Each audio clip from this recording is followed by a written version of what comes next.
matapos yung nangyaring pagbutuhan ng Senado tungkol doon sa impeachment ni Sara kung ano nang gagawin. At ang naging desisyon nga ng Senado ay inarchive ito. So ngayon, sigurado nakarating na ito kay PBBM. Actually, mayroon na nga rin siyang reaksyon. I-discuss ko ng separate yung naging reaksyon niya. Pero mayroon ang iba tong ibig kong sabihin dito na sana makita niya na ang sitwasyon. Ito yung sinabi ni PBBM.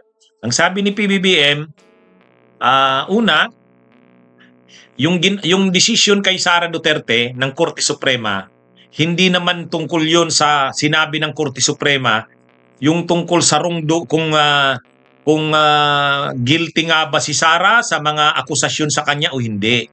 Technicality lang naman yon, procedural. So ang dinesisyon na ng Korte Suprema tungkol sa procedural aspect, hindi dun sa talagang mga issue kay Sara. So hindi ibig sabihin na diniklarang unconstitutional yun ng Korte Suprema ay wala ng irregularidad na ginawa si Sara. Hindi yan ni-resolve doon. Yun ang sabi ni PBBM. Pangalawa, ayaw niya talagang makialam dyan sa kaso na yan kasi presidente siya. Hindi siya pwedeng makialam sa impeachment. Baka siya naman ang ma-impeach. So, yun ang sinasabi niya. Bahala na kayo dyan. Ang tinutukoy niya yung mga kongresista at mga senador. So, yan yung ano. Sa madaling sabi, yan yung buod. Yung sinabi ni PBBM. Ngayon, ano ang ibig kong sabihin dito sana makita na ngayon ni PBBM ang sitwasyon matapos ma-archive ang impeachment ni Sara? Ang ibig kong sabihin dito ganito. Okay, maaasahan niya ba ang mga senador na nagsasabing kakampi niya? Si Chis, nagsasabi si Chis, suportado niya ang administrasyon. Sila Erwin Tulfo at Rapi Tulfo nagsasabi, suportado ang administrasyon. Sila Gatchalian at sila Joel Villanueva, sila JB Ercito, nagsasabi yan, suportado nilang administrasyon. Sila Loren Ligarda, suportado daw nilang administrasyon. Kaya nga, kampante si PBBM na dahil kontrolado niya ang Kamara, kontrolado niya rin ang Senado. Kasi maraming mga senador naghahayag na suportado nila si PBBM. Ang tanong, sa tingin ninyo, sulit ba kay PBBM ang mga senador? O sige nga. Sa tingin ninyo, mga kabunyog, mga kababayan, sa tingin ninyo, sulit ba ang mga senador kay PBBM? Kasi yun ang gustong ipaniwala ng Ang sinasabi ni Chis Escudero, pinaparating sa Malacanang, suportado nilang mga senador ang programa ng Malacanang. Suportado nila ang administrasyon. Pero sa nangyaring ito, sa impeachment ni Sara, maniniwala pa ba ang Malacanang, ang administrasyon, na sulit nga sa kanila ang mga senador? Sige nga. Sana, ito yung sinasabi ko, sana makita na ngayon ni PBBM na sila Chis Escudero, hindi niya yan mapagkakatiwalaan. Hindi niya yan mapagkakatiwalaan. Yang grupo na yan na nagkiklaim na majority sa Senado na pro-administration, hindi yan pro-administration. Huwag siyang umasa dyan. Sa totoo lang. Sa crucial na, totoo, hindi naman sila sinabihan ni PBBM na ganito, ganun ang gawin nyo. Yun nga yung ayaw ni PBBM na gawin yung pakialaman niya ang Senado. Pero dapat nauunawaan na yan ang mga senador kung ano ang gusto ng presidente. Kahit hindi sila sabihan ng presidente, alam nila kung ano ang stand ng presidente. O ano ang stand ngayon ng presidente. Malinaw naman. Malinaw ang stand ng presidente. Ang presidente ay para sa pagpapanagot kay Sara.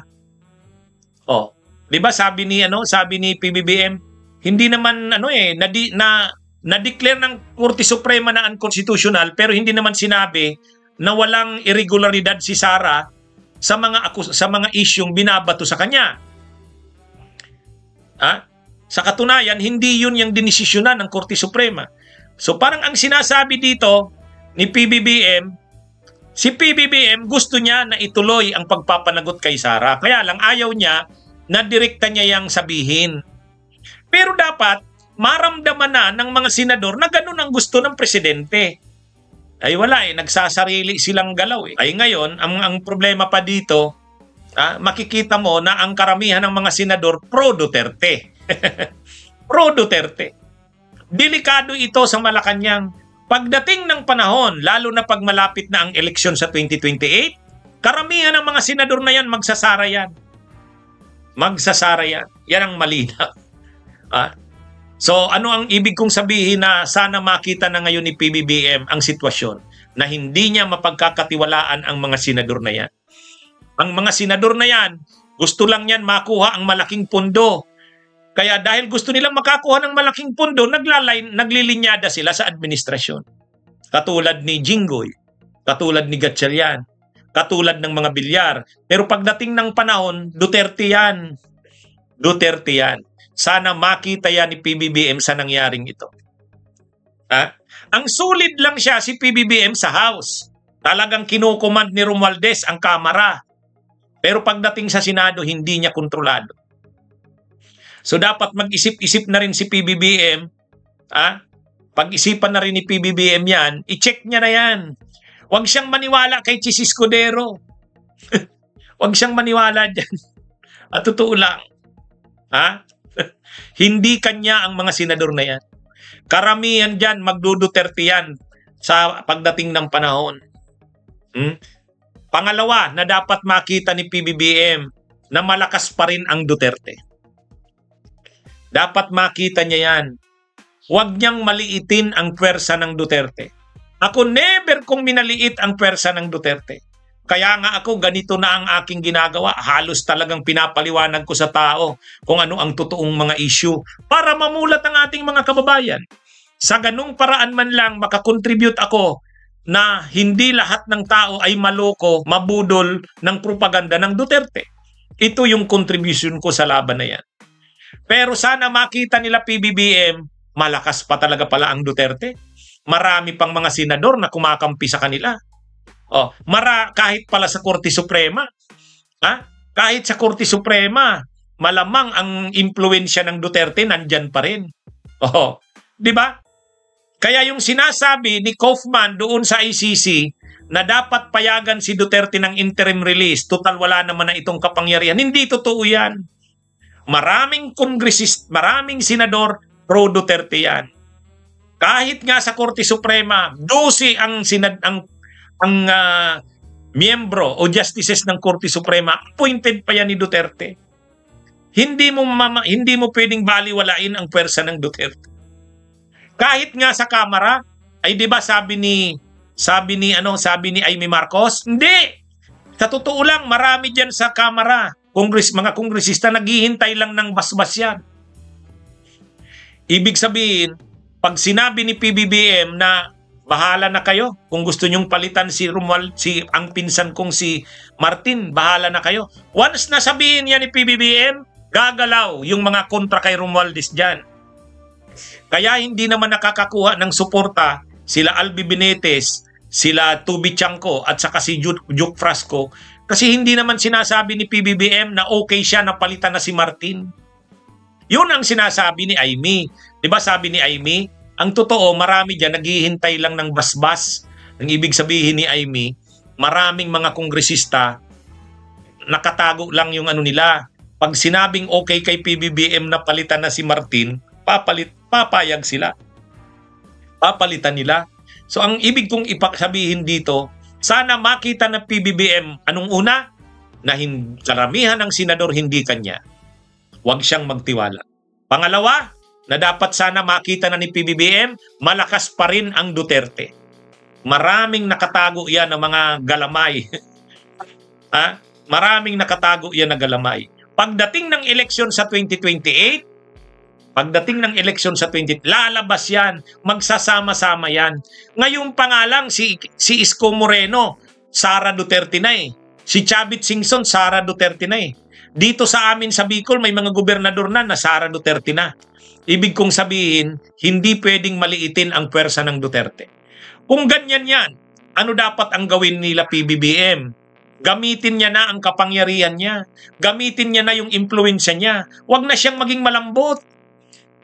Kasi pag hindi niya ginamit yung kanyang kapangyarihan at impluwensya, mananalo ang Duterte sa 2028. Kung pwede, ngayon pa lang, yung paulit-ulit naming sinasabi nila Ronald Llamas, na buuin na yung Broad United Front, mag-usap-usap na ang oposisyon at saka administrasyon. Ibig sabihin, yung pwersa ng oposisyon, yung pwersa ng administrasyon, magsama-sama laban sa Duterte.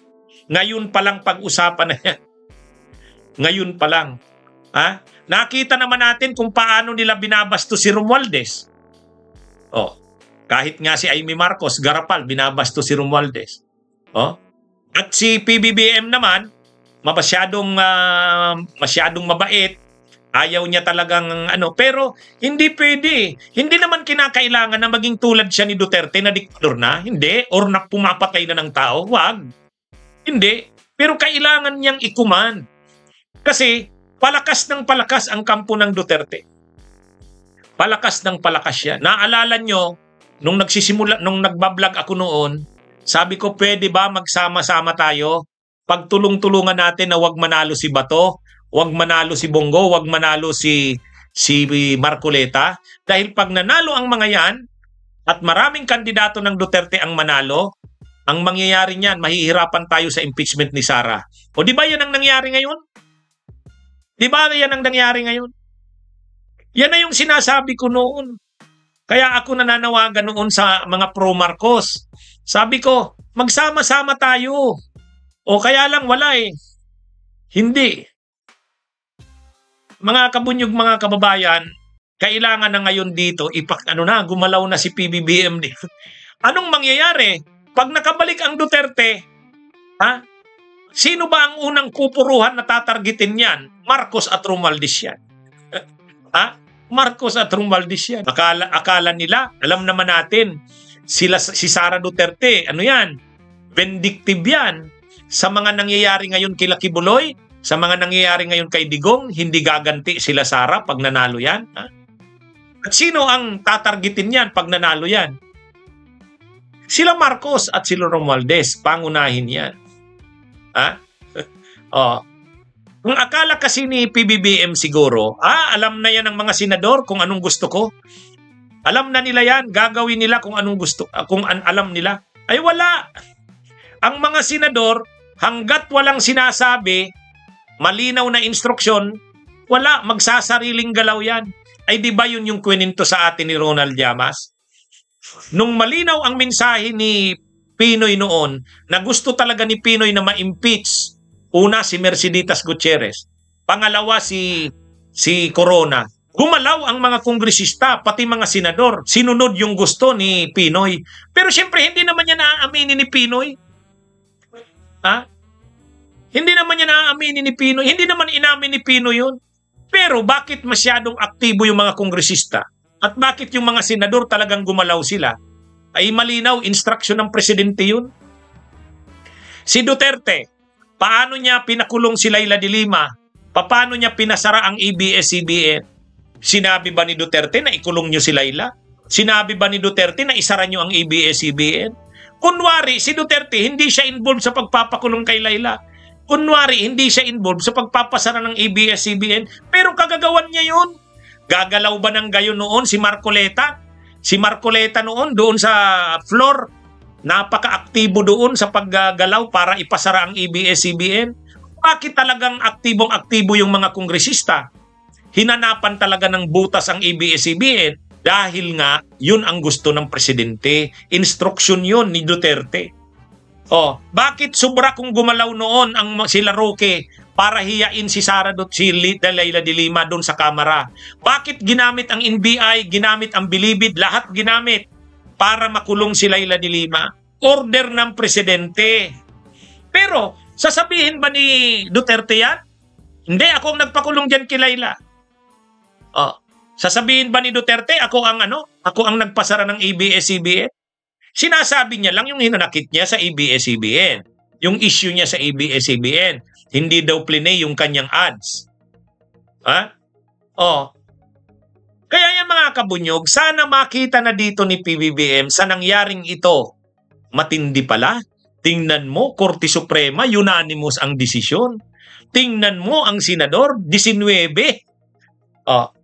Sana makita na yan ni PBBM. Ibang klase. Ibang klase. Hindi siya pwedeng magkampante sa mga sitwasyon na to. Sa totoo lang, mga kabunyog, mga kabayan, sana makita na ngayon ni PBBM ang sitwasyon na ito. Iba, yan yung sinasabi ni Trillanes. We are living in dangerous times. Delikado ang 2028. Delikado ang 2028. Palakas ng palakas ang Duterte. Palakas ng palakas. Huwag nating maliitin yan. Huwag nating maliitin yan. Kasi kung wala ng pwersa ang Duterte, kung wala ng pwersa, hindi sana ganyan yan, unanimous decision ng Korte Suprema. Hindi sana ganyan na 19-5. 19-5. Pagdating sa Senado. Diyan sa Kamara, marami lang dyan, tahimik lang yan. Kasi wala namang sinasabi si PBBM na pwede nyo nang palitan ang pinsan kong si Romualdez. Pero once na sabihin niya ni PBBM, susunod yan.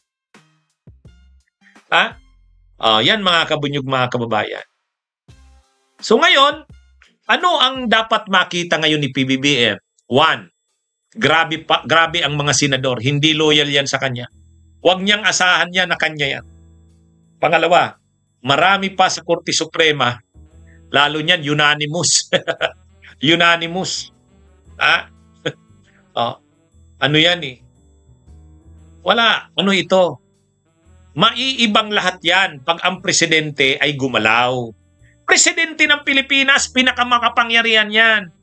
Hindi mo naman, yung sinasabi kasi ni PBBM, hindi ako pwedeng makialam sa impeachment. Kasi, impeachable official ako.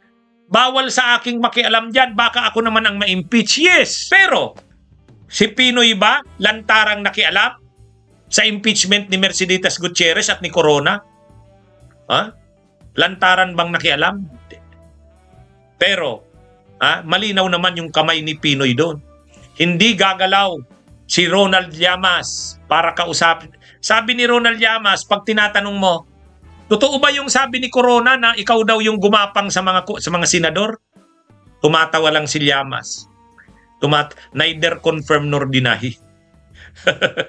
'Di ba? Si ano naman? Si Duterte. Bakit yung mga kongresista noon, grabe ang ginawa kay Laila? Bakit yung DOJ ginamit ang NBI, ang Bucor? Kasi Duterte. Instruction ni Duterte. Pero, aaminin ba yun ni Duterte na instruction niya yun? Yung ginawa kay Laila, natural hindi. Aaminin ba ni Duterte na siya talaga ang nagpasara ng ABS-CBN? Natural hindi. Pero gagalaw ba ng ganun yung mga kongresista doon kung hindi dahil kay Duterte? Sos, tingnan nyo yung butuhan sa ABS-CBN. Diba? Kaya ano ito mga kabunyog, mga kababayan? Ano ito? Ang Senado sa ilalim ni Chis Escudero, huwag umasa si PBBM na kanya yan. Lalo na si Chis Escudero. Huwag din siyang umasa si PBBM na ganyan, ano yan? Hinihintay na lang ng mga yan. Maraming mga politiko, marami dyan, naghihintay na lang ng eleksyon sa 2028. Pagdating ng 2026, 27, 28, posisyon na yan. Karamihan dyan pupunta na kay Sara. Karamihan yan. Kaya dapat ngayon pa lang, makita na yung pwersa ni PBBM. Ipakita niya, ako pa rin ang in control. Kaya lang, iba kasi yung approach ni PBBM eh. Ang approach niya, hindi, wag na nating ganyan. Hayaan na natin yan. Basta tayo, ayusin natin yung presyo ng bigas, ayusin natin yung mga ayuda, yun. Ayusin natin yung mga proyekto ng gobyerno na magustuhan ng tao. Yun ang formula ni PBBM. Pagdating dyan sa political na mga ayaw niya niyan, ayaw niya niyan. Ayaw niya. Actually, pwede mo namang gawin yun eh. Gawin mo yung mga ayuda sa tao. Gawin mo yung mga proyektong para sa tao. Gawin mo yung mga proyekto na gusto ng tao. At the same time, gawin mo rin yan. I-check mo yung mga kalaban mo. Pahinain mo yung mga kalaban mo. Kasi kailangan mong masiguro na sa 2028, huwag makabalik sila Sara Duterte. Pag nakabalik yan, mahirapan. Diba? Yan. Yan lang ang masasabi ko. Ako, concern lang ako kasi ayaw ko nang makabalik yung dating 6 na taon ng Duterte. Open naman ako diyan na talagang ayaw na natin. Hindi ko man gusto itong administrasyon ni Marcos, hindi naman ako supporter ni Marcos eh. Pero at least okay na ito kumpara dun sa Duterte. Ngayon, marami pa tayong aayusin. Kaya nga pumupuna ako kay Marcos, pumupuna ako kay Romualdez eh. Kasi marami pa ring korupsyon, marami pa ring isasaayos. Pero sa ibang bagay, sinusuportahan ko ito. Kaya lang, kung makakabalik ang Duterte sa 2028, para tayong trust na naman. Atras na. At mas matindi itong si Sara kaysa sa ama niya. Mas matindi ito. Ha? Mas matindi ito kaysa sa ama niya. At ang unang tatargetin niyan, sila Marcos at sila Romualdez. Hindi ba yan nakikita ni PBBM? Hindi niya ba nakikita yan? Ha? Oh.